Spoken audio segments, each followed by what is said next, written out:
남원시가 제9회 대한민국 지방자치단체 생산성 대상 시상식에서 대통령 표창을 수상했습니다.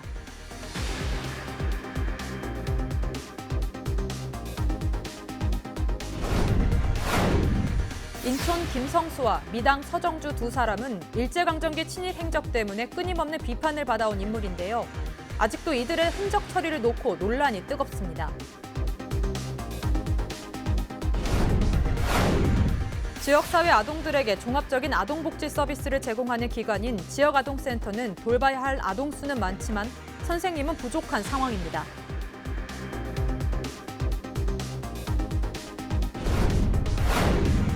정읍소방서가 비상구와 통로를 폐쇄하거나 물건을 쌓아두는 등의 불법 행위를 신고하면 포상금을 지급하기로 했습니다.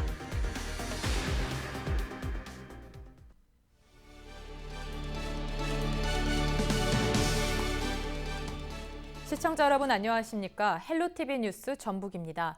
첫 소식입니다. 남원시가 제9회 대한민국 지방자치단체 생산성 대상 시상식에서 대통령 표창을 받았습니다. 행정안전부와 한국생산성본부평가에서 전국 175개 자치단체 가운데 최고점을 받았습니다.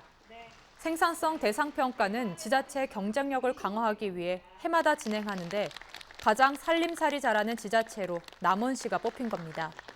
생산성 지수는 취업자 증가율과 주민참여 예산 수준 등 5개 분야의 20개 지표입니다. 지자체 살림을 하는 데 있어서의 각 재정, 또 효율, 경제 여러 가지 분야가 있었는데 그런 부분에 있어서 지금 때 하던 것을 잘 이끌어가고 또 좀 미흡했던 것은 보완을 함으로써 그 어려운 지방 살림살이를 보다 더 효과적으로 잘 해나가겠습니다. 고려대학교 설립자로 알려진 인촌 김성수, 문인으로 유명한 미당 서정주가 있습니다. 그렇지만 두 사람은 일제강점기 친일 행적 때문에 끊임없는 비판을 받아온 인물이기도 합니다. 이들의 고향 고창에서는 아직도 이들의 흔적 처리를 놓고 논란이 뜨겁습니다. 정명기 기자의 보도입니다. 친일파 관련 예산을 전액 삭감, 폐기하라! 여전히 추앙 내지 칭송받는 지역 내 친일 잔재를 청산하자고 주장합니다. 고창에서 태어난 친일파들 관련 예산을 해마다 지원하는 군청에 항변합니다. 김성수와 서정주는 교육자와 문인의 탈을 쓰고 식민지 조선의 무고한 청년들을 일본이 벌이는 제국주의 침략 전쟁의 총알바지로 내몰았다. 인천 김성수. 일제강점기 언론과 교육 분야에 기여한 공로로 지금의 대통령장을 받았습니다. 그러나 대법원이 친일 반민족 행위를 인정하면서 56년 만에 훈장을 박탈당했습니다. 현충시설 지위를 잃었고 그의 호를 딴 서울의 인촌로는 사라졌습니다.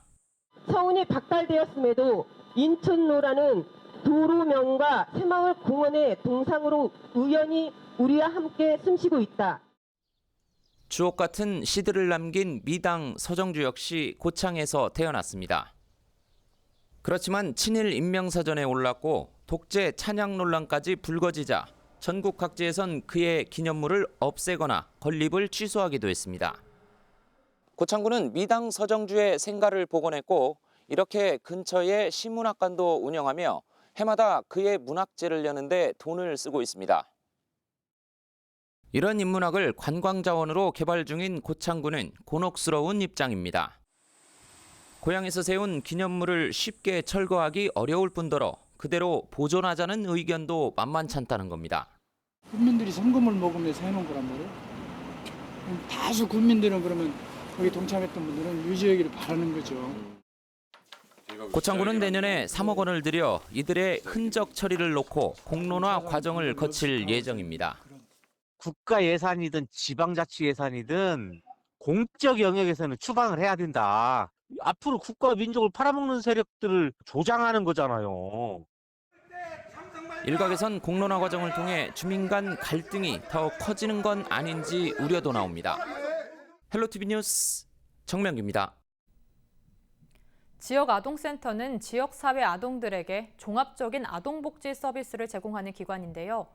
정읍시의 경우 돌봐야 할 아동 수는 많지만 선생님은 부족한 상황입니다. 장애 아동이 있는 지역센터의 경우 그 상황은 더 열악합니다. 이진철 기자입니다. 정읍시 희망지역 아동센터입니다. 21명의 발달장애 아동이 이 시설을 이용하고 있지만 담당 선생님은 2명에 불과합니다. 정읍시에서 인력을 지원받고 있지만 평일 내내 함께할 수 있는 교사는 1명밖에 없습니다. 시설을 이용하려는 학생의 수는 많지만 지도교사가 부족해 더 받지 못하고 있습니다.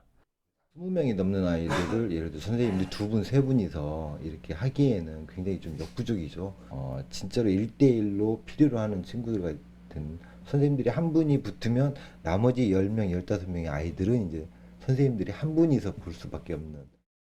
일반 학교의 경우 장애 아동을 위한 특수학급을 만들 때 한 학급의 학생 수를 소수로 제한합니다. 그 이유는 한 명의 선생님이 많은 수의 장애 학생을 돌보기 어렵기 때문입니다. 유치원의 경우 장애 아동 4명당 1명의 교사가, 초등학교, 중학교의 경우 6명당 1명의 교사가 지도를 하도록 되어 있습니다. 지역 아동센터의 경우 아동 30명 미만의 시설은 교사 2명만 있어도 됩니다. 하지만 장애 아동도 동일한 기준으로 적용하기 때문에 1명의 선생님이 10명 이상의 장애 아동을 돌봐도 문제가 되지 않습니다. 장애 학생을 돌보는 지역 아동센터의 경우 법적 기준으로 인해 오히려 도움을 받기 어려운 상황에 처한 것입니다. 사각지대에 놓인 장애 아동에 대한 대책 마련이 필요한 상황입니다. 상황이 이러한 때는 훨씬 더 많은 관심과 손이 가야 하는 발달장애인의 특성을 몰라도 너무나 모를 뿐만 아니라 사회가 발달장애인과 그 가족의 처지와 형편을 외면해왔기 때문이라고 생각됩니다. 차이에 대한 배려 없이 동일한 법적 기준을 적용받는 지역 아동센터. 선생님이 부족해 어려움을 겪는 아동센터 장애 학생에 대한 현실적인 대안 마련이 시급한 상황입니다. 헬로티비 뉴스 이진철입니다. 건물에 있는 비상구는 화재 발생 시 대피할 수 있도록 특별히 마련한 출입구입니다. 비상구를 폐쇄하거나 앞에 물건을 쌓아둔다면 비상 상황 시 큰 피해로 이어질 수 있는데요. 정읍소방서가 비상구 통로를 폐쇄하거나 물건을 쌓아두는 등의 불법 행위를 신고하면 포상금을 지급하는 신고포상제를 운영합니다. 신고포상제는 주민의 자발적인 신고를 유도함으로써 고질적인 안전무시 관행을 근절하고자 마련됐습니다. 신고 대상은 대형 판매, 운수, 숙박시설 및 복합 건축물, 다중이용업소 등입니다. 위반 사항은 출입구 및 비상구 폐쇄, 복도계단 출입구 폐쇄, 훼손 등 피난에 지장을 주는 행위입니다. 정읍소방서는 신고가 접수되면 신고포상심사위원회를 거쳐 1회 5만 원, 연간 50만 원 한도에서 포상금을 지급한다고 밝혔습니다.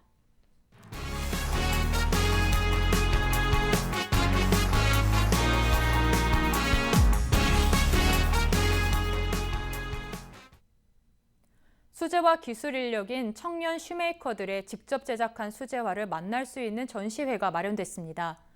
이번 전시회는 오는 7일까지 정읍시 연지아트홀에서 수제화 200여 점이 전시됩니다. 정읍시는 청년들에게 양질의 일자리를 제공하기 위해 슈메이커 교육센터를 개소하고 수제화 기술 인력인 청년 슈메이커 10명을 양성했습니다. 전시회 기간 동안 방문객을 대상으로 수제화 맞춤 서비스 등 다채로운 이벤트도 진행할 계획입니다. 정읍시는 2020년까지 12억 원을 투입해 수성동 일원에 2층 규모의 청년 메이커 센터를 건립할 예정입니다. 과거 교정시설은 기피 혐오시설 이미지 때문에 지역에 교도소가 들어서면 주민 반발이 심했습니다. 하지만 최근 교정시설 이미지가 경제적 파급 효과가 큰 공공기관으로 바뀌면서 주민 인식도 변해가고 있는데요. 남원시가 기피시설을 분류되는 교도소 유치에 나섰습니다. 남원시는 교정시설 유치추진위원회 위원 위촉식을 열고 이달 말까지 후보지를 선정할 방침입니다. 최근 23개의 읍면동의 이 통장을 상대로 교정시설 건립에 찬반 의사를 물었는데 70% 이상이 긍정적으로 답했습니다. 남원시는 적정부지가 결정되면 내년 초 법무부에 유치 의사를 전달할 방침입니다. 예비 농업인과 귀농귀촌인에게 체류 공간과 영농 교육 프로그램을 한 곳에서 지원하는 고창군 체류형 농업창업지원센터에서 통합수료식이 열렸습니다. 귀농귀촌학교 12기와 2기 체류형 교육생 65명이 수료증을 받았습니다. 고창군은 이번 수료생 가운데 16가구가 이미 정착했거나 의지를 갖고 있다고 밝혔습니다. 이번 달 말부터는 3기 체류형 교육생을 모집할 예정으로 자세한 내용은 고창군 농업기술센터로 문의하면 됩니다. 묵묵히 열정적으로 봉사하며 이웃과 나누는 삶을 이어가는 분들이 있습니다. 자원봉사자분들인데요. 김제 지역 봉사자 400여 명이 한자리에 모였다고 합니다. 지난 3일 김제시청 지하 대강당에선 2019 김제시 자원봉사 한마음 대회가 열렸습니다. 이날 행사에선 주민 모두가 안녕하며 사는 김제를 만들기 위해 이른바 안녕한 김제 만들기를 선언하고 다짐하는 시간이 마련됐습니다. 김제시 자원봉사 종합센터는 내년에도 아름다운 마음의 봉사로 하나 되는 사회가 되길 소망한다고 밝혔습니다. 어떻게 변할지 모르는 날씨에 영향을 많이 받는 품목이 농산물인데요. 남원에서 양파 작물을 재배할 농민분들이 주목하시면 좋을 정보가 있습니다. 남원시는 오늘 13일까지 읍면동사무소와 지역 농협에서 양파 품목에 대해 가격 안정 지원 사업 신청을 받습니다. 가격 안정 지원 사업은 품목별 농산물 가격 기준을 마련한 뒤 시장 가격이 기준 가격보다 하락할 경우 그 차익의 일부를 보존해주는 사업입니다. 지원 대상은 품목당 1000에서 10,000제곱미터를 재배하고 남원시 조합 공동사업법인 또는 지역 농협을 통해 출하하는 농가입니다. 가끔 집 근처에서 불법 주차한 건설기계 때문에 시끄럽거나 불편하신 적 있으실 텐데요. 고창군은 불법으로 밤샘 주정차하는 건설기계 민원 발생 지역을 중심으로 일제 단속합니다. 아파트 단지와 주택가 이면도로, 관통로 도로변 등을 돌며 계도하고 단속할 계획입니다. 불법 주차된 건설기계가 이동조치와 계도를 해도 바뀌지 않으면 최대 30만 원까지 과태료를 부과할 방침입니다. 국립공원은 아름다운 자연을 보호하기 위해 국가가 법으로 지정해 관리하고 있습니다. 소중한 자연유산을 잘 지켜나가는 노력도 중요합니다. 전라북도 지역에 있는 국립공원의 수질이 모두 양호한 것으로 나타났습니다.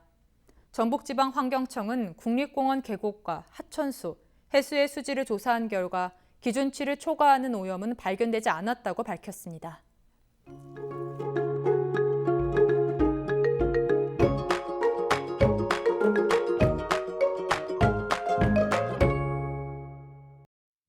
밤부터는 강한 한기가 몰려오면서 다시 기온이 급격히 떨어질 것으로 보입니다.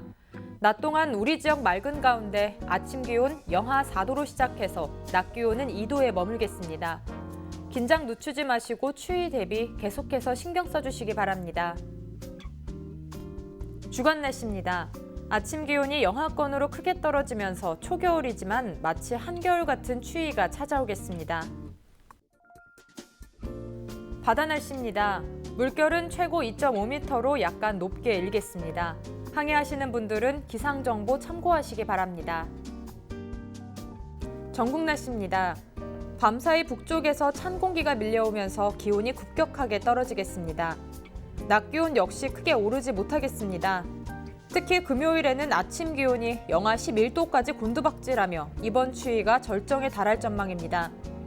이번 추위는 휴일까지 길게 이어지겠고 주말 오전에는 중부지방에 또 한 차례 비나 눈이 내릴 전망입니다. 찬바람에 체감온도는 영하권을 보일 수 있겠는데요. 방한용품을 챙기시는 등 보온에 각별히 신경 쓰셔야겠습니다. 지금까지 날씨 전해드렸습니다.